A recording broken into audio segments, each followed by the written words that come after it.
सुप्रभात बच्चों, आज हम सभी हिंदी प्रथम में अध्याय 8 पढ़ेंगे और जिसका नाम है शर्मीली। शर्मीली का अर्थ होता है कोई भी इंसान, कोई भी व्यक्ति अपनी झिझक या संकोच के कारण किसी के सामने अपनी बात जो वो कहना चाहता है ना कह पाए, उसे सबके सामने बोलने में शर्म आए, जो खुलकर ना बोल पाए कि वो क्या कहना चाहता है, उसी ही हम क्या कहते हैं, शर्मीली। तो आइए इस अध्याय को पढ़ते हैं और जानते हैं इसका नाम शर्मीली क्यों है। इस वर्ष स्कूल में एक नई लड़की ने प्रवेश लिया। ये कहाँ, एक स्कूल की बात है और स्कूल में बताया जा रहा है कि एक नई लड़की है, स्कूल विद्यालय में उसने प्रवेश, मतलब जैसे आप लोग एडमिशन लेते हैं, दाखिला लिया।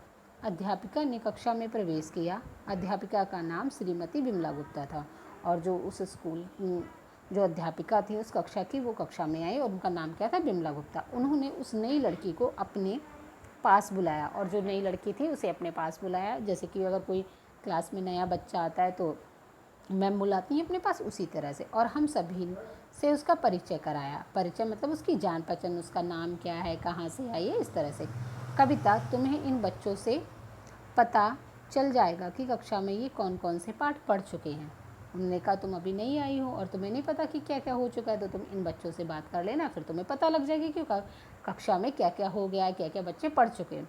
तुम इनकी सहायता से पाठों को तैयार कर गृह कार्य कर सकती हो। और तुम जब इनकी सहायता मीन्स इनकी मदद लोगी तो जो तुम्हें गृह कार्य दिया गया घर पर करने के लिए वो तुम सारा कर लोगे।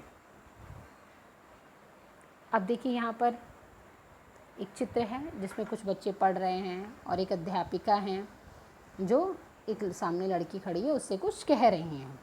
तो ये क्या, ये अध्यापिका जो उनकी क्लास की जो विमला गुप्ता हैं वही होंगी और ये जो लड़की जो शर्मीली बताया जा रहा है ये वह है। कविता सुंदर थी, वह प्रायः चुपचाप रहती थी। और ये जो लड़की थी उसका नाम क्या था, कविता। क्या नाम था, कविता। वह कैसी थी, वह सुंदर थी और प्रायः मतलब ज़्यादातर वह चुपचाप मतलब शांत रहती थी।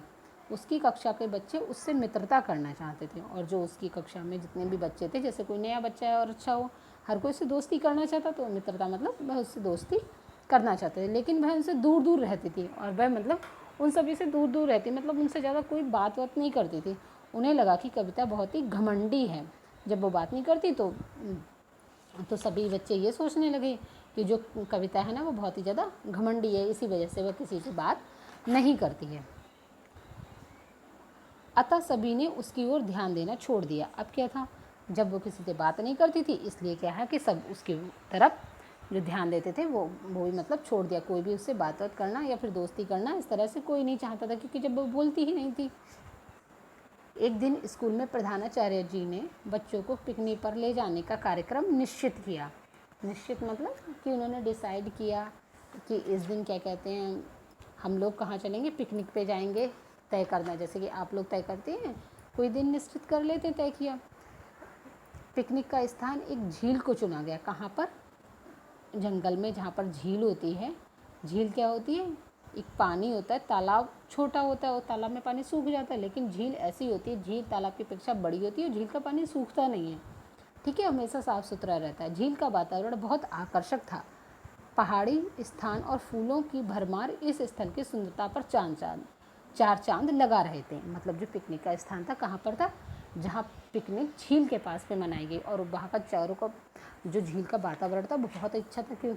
क्यों था, क्योंकि आसपास पहाड़ थे और बहुत सारे फूल थे और जिसकी वजह से जो वहाँ का माहौल था, जो वहाँ का वातावरण है वो बहुत ही सुंदर लग रहा था। और इन सारी चीज़ों की वजह से चार चांद लगना मतलब एक तो वहाँ पर फूल थे, पेड़ पौधे थे और झील भी थी, इस वजह से चार चांद लगना मतलब बहुत ज़्यादा उसके सुंदरता को बढ़ा रही थी ये सारी चीज़ें।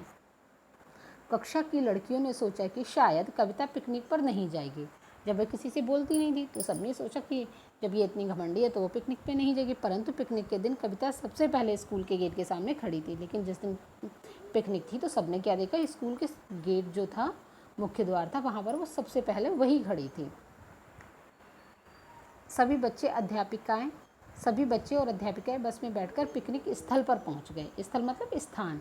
एक सही स्थान देकर अध्यापिकाओं ने दरियां बिछवा दी। मतलब जहाँ पर देखा कि वहाँ पर जहाँ का स्थान सही है वहीं पर दरी बिछा दी बैठने के लिए। कुछ बच्चे वहाँ बैठकर हंसी मजाक करने लगे और कुछ घूमने निकल गए। अब कुछ तो वहीं पर दरी पे बैठ गए, अपने आपस में बातें करने लगे, हंसने लगे, खेलने लगे। कुछ थे वहाँ पर घूमने के लिए निकल गए। कविता आज भी अपने सहपाठियों से अलग अलग घूम रही थी। वह एक पेड़ के नीचे छाँव में बैठ गई। थोड़ी देर बाद अचानक धप की आवाज़ के साथ एक चीख गूंजी। कविता उठकर तेज़ी से आवाज़ की ओर दौड़ी। अब आप यहाँ पर एक पिक्चर देख रहे हैं, देखिए झील है यहाँ पर बच्चे कुछ दड़ी पे बैठे हुए हैं, कुछ बच्चे खेल रहे हैं और एक इधर जा रहा है, और ये कविता है ना, इन सबसे दूर अलग ही बैठी है।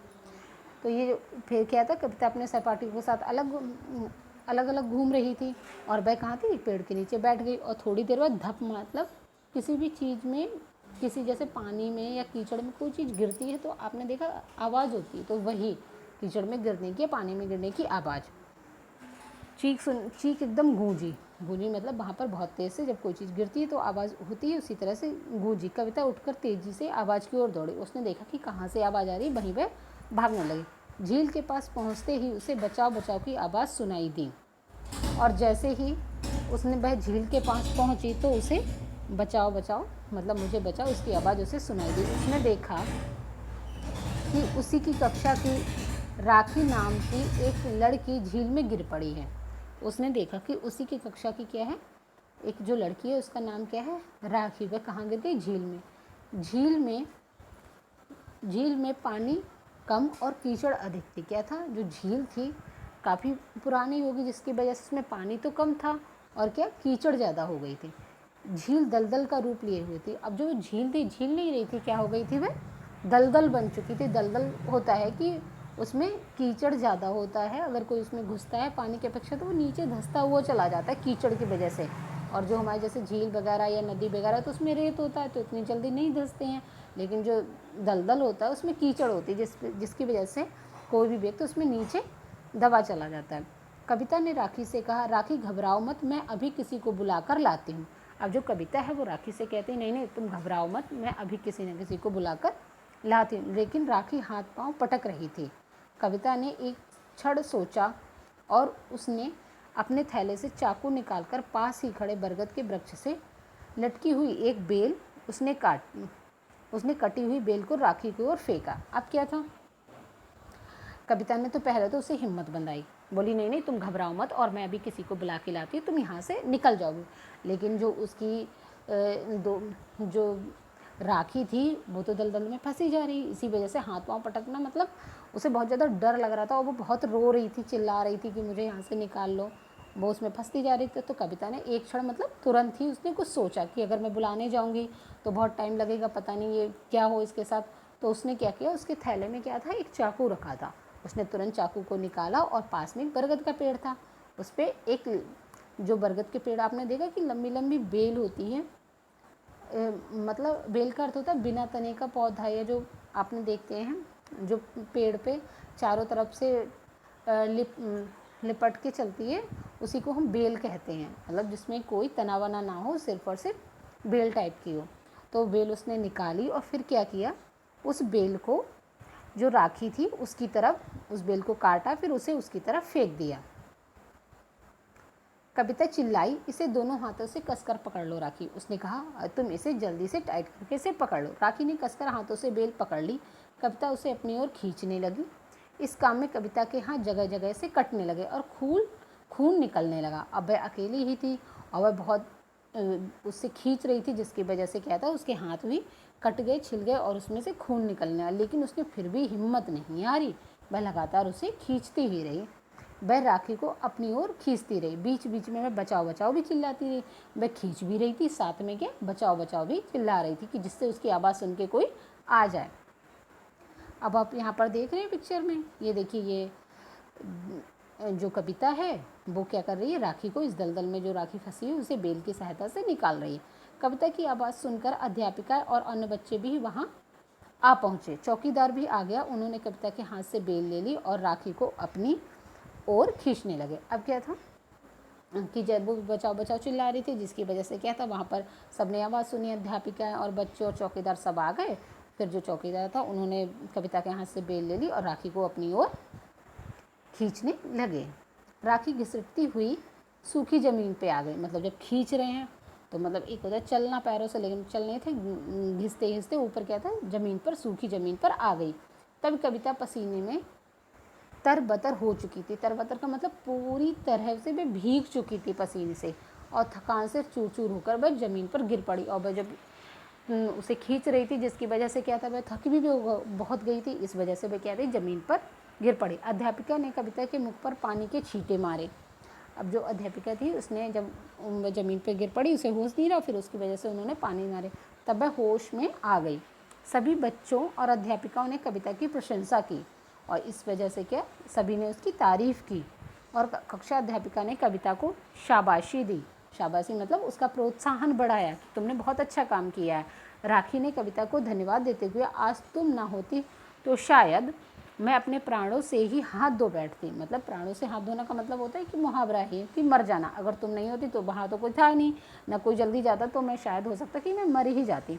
हम तो तुम्हें घमंडी समझते थे, पर तुम तो सच्ची मित्र निकली। वो सोचती, हम तो ये समझते कि तुम बहुत घमंडी हो, किसी से बात ही नहीं करती हो, तो लेकिन तुम क्या थी, तुम घमंडी नहीं, तुम तो एक सच्ची बहुत अच्छी मित्र हो।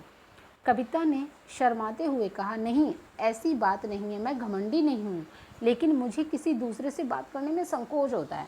अब वो क्या कह रही, नहीं नहीं, उसने फिर शर्म की वजह से कहा, शर्माते हुए धीरे से, हल्के से, कि नहीं नहीं, मैं शर्माती नहीं, मैं घमंडी नहीं हूँ, लेकिन मुझे ना किसी दूसरे से बात करने में संकोच, मतलब झिझक होती है, मैं दूसरों के सामने ज़्यादा किसी से बोल नहीं पाती। तभी एक लड़की बोल पड़ी, तब तो हम तुम्हें शर्मीली ही कहा करेंगे। फिर लड़की ने क्या कहा, जब तुम किसी से बोल नहीं सकती, तुम्हें झिझक लगती है, इसलिए हम तुम्हें शर्मीली ही कहा करेंगे। अब आपने देखा इस पाठ का नाम शर्मीली क्यों पड़ा।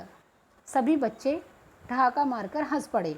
शाम होने लगी, सब लोग बस में बैठकर वापस स्कूल लौट गए। स्कूल से सब लोग अपने अपने घर आ गए। घर पर आकर कविता ने अपने माता पिता को पिकनिक की सारी घटना के बारे में बताया। माता पिता ने कविता की पीठ थपथपाई।